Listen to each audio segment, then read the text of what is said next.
everybody. I wanted to come today and share with you some tips and tricks that I have learned as a couponer. I am by no means an extreme couponer. I kind of consider myself a basic couponer. You know, that is using coupons is something that's very intimidating to many, while others, you know, have just perfected the skill. I consider myself a very basic, just above, you know,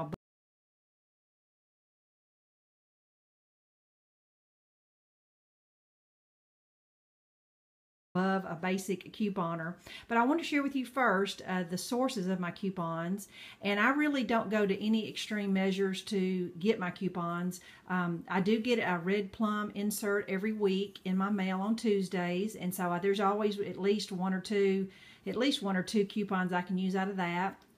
And since I'm a loyal customer at the same grocery store every week, I usually get at least one or two coupons that print out with my receipt of something that I previously bought. So it's always usually something that I would have bought anyway, and so I usually put that in my collection. And also, I occasionally will pick one up in a magazine, or I will just get one sent in the mail. And also, being a loyal customer at one particular grocery store, they do send me a little packet about, I don't know, 2 or 3 times a year of some really great like produce and meat coupons that otherwise, you know, I wouldn't have gotten. So those are my simple ways that I acquire my coupons. Now, on the other hand, if you're an extreme couponer, I'll go over in a few minutes how some extreme couponers find their coupons, but that's how I get mine. And so I want to show you how I organize my coupons. That's probably one of the most important things if you are going to coupon. And you know, it ranges anywhere from just a basic little purse zipper bag to, you know, a huge file cabinet that you bring to the grocery store with you. But I'll insert a couple pictures of just some basic, you know, the little rubber band or little Velcro snap coupon organizers they sell at the Dollar Tree or any kind of dollar store. Now, you can use like a little index box. Now, I've kind of graduated to the binder system. I had an extreme couponer friend that used this, and she showed me this about 10 years ago. And so this is what I've graduated to, and have used this for many years. My binder kind of goes up and down as far as the amount of coupons I have in it. It all depends on season. You know, if you are, if it is like,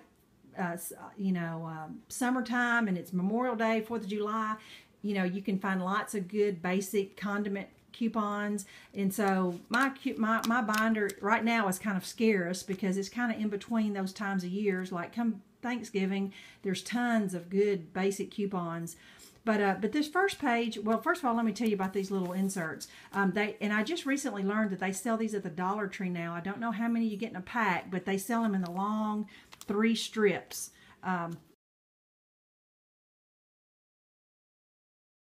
And just for your information, I have 10 of these inserts, but I use the baseball card inserts. Those seem to work well for me, and that's what I use. And so the first little insert I have, I consider this my checkout. This is my checkout sheet. Occasionally I'll get magazine or candy or mint coupons that I will stick up here in the top. And then down here, I will sometimes get produce coupons. And that produce is what I first come to in my grocery store. Now, my little sections of my binder are set up according to my store floor plan. So as I turn the corner, you know, to the cereal aisle, my binder is accordingly. You know, I flip the page and there's my cereal coupon. So that helps tremendously in just staying organized and using them. If you're going to go to the trouble to try to save them, you know, I try to organize in that, because there's been many times I haven't used my binder system and I'll stick 2 or 3 coupons in my pocket and come home and there they still are in my pocket. So anyway, that's my first sheet. Now my first section is meat. That's where I keep my lunch meat and, you know, bacon or sausage recipes. The next one's condiments. The next one is canned goods. And you can just break your sections up according to what you buy. You know, pasta and tomatoes are on the next aisle of my store. The baking aisle. And say, you know, like when I do check out, you know, my store will give me coupons for their particular brand of cake mix. So, you know, if I wasn't one of their loyal customers, I wouldn't be getting that coupon. And see, the next section was snacks and drinks. My store just recently remodeled, so I've got to change that up. Cookies. I've got a baby section when I help my daughter out, a cleaning section, and sometimes, you know, this just happens to be a kind of a sparse time, but there's been times where this has been totally filled. When I'm real diligent about saving coupons, this will be filled up, but here lately I haven't been as diligent saving them. Got a dairy section and a frozen section, and then my last is pharmacy. That's where I kind of keep all health and beauty aids, you know, Tums or Rolaids or shampoo. You know, as far as paper products, we buy all of our stuff at Costco, so I don't really save those coupons. And another big tip is I only save coupons for brands and things I would normally buy. Now, you know, extreme couponers, on the other hand, you know, they are not brand specific. You know, they, you know, if they can get 12 Tide detergents one week and the next week get Ajax brand, that's fine. And that's one, you know, one characteristic, you know, compared to extreme couponers is that, you know, there's just some brands that I won't divvy from. Like my husband likes a certain brand of detergent or a certain toothpaste or a certain bath soap. And so, you know, that distinguishes me from even buying those using those coupons because, you know, only clip coupons, because if I do go buy 57 bottles of Gatorade, you know, I have no use for that. And so, you know, that's just the choice you have to make, or whatever your family's needs are. So anyway, next thing I want to do is show you some tips and tricks that I've been taught, and I'll give you a few examples. I'm going to insert some pictures and showing you some different examples for basic versus extreme couponers.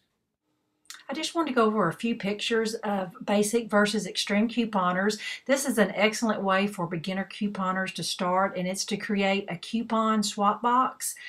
You can do this at your church, you can do it at the library or PTA room, and if your library doesn't have one, ask them, or if your church doesn't have one, ask them if you can just decorate a shoebox and start a swap box.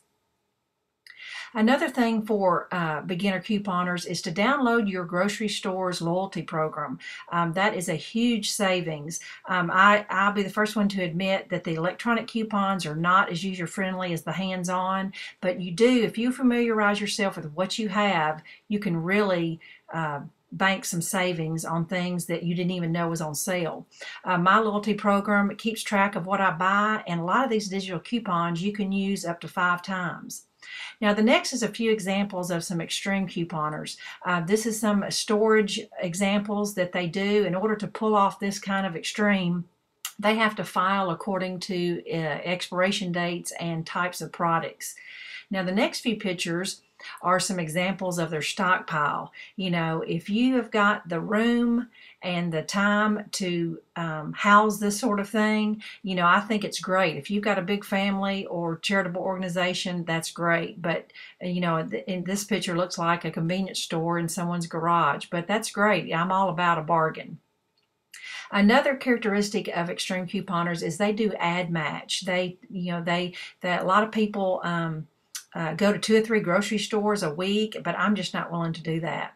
They also buy coupons and inserts online. I know eBay has changed their policy quite a bit, and but that is one way they do get these multiple coupons, and they do a lot of printing of the coupons. And you have to be very familiar with your store's coupon policy, because there's some fine print now that more people are doing this extreme thing. The Grocery Game is an online group that you pay a monthly fee to join. They already do lots of ad matching for you, and then there's also some SWAT groups on that. There's lots of online groups for that, even Facebook. Check Facebook. And so now I just want to show you a couple basic examples of couponing. You know, it says on here, any Heinz ketchup. You know, just pay close attention to the size that's required, 32 ounces or larger.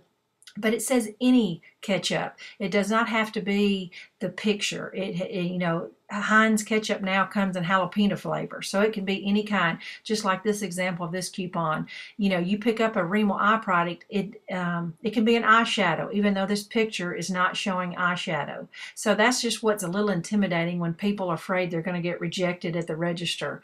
And so last but not least, I want to share with you something that's a pretty special thing that a lot of overseas military families can use 6-month expired coupons. It has to be manufacturer coupons. It can't be store coupons or so it has to be like Kraft cheese, that type thing. But anyway, there is several organizations online that forward these coupons, and I will put a couple of those links below if you're interested in sending coupons.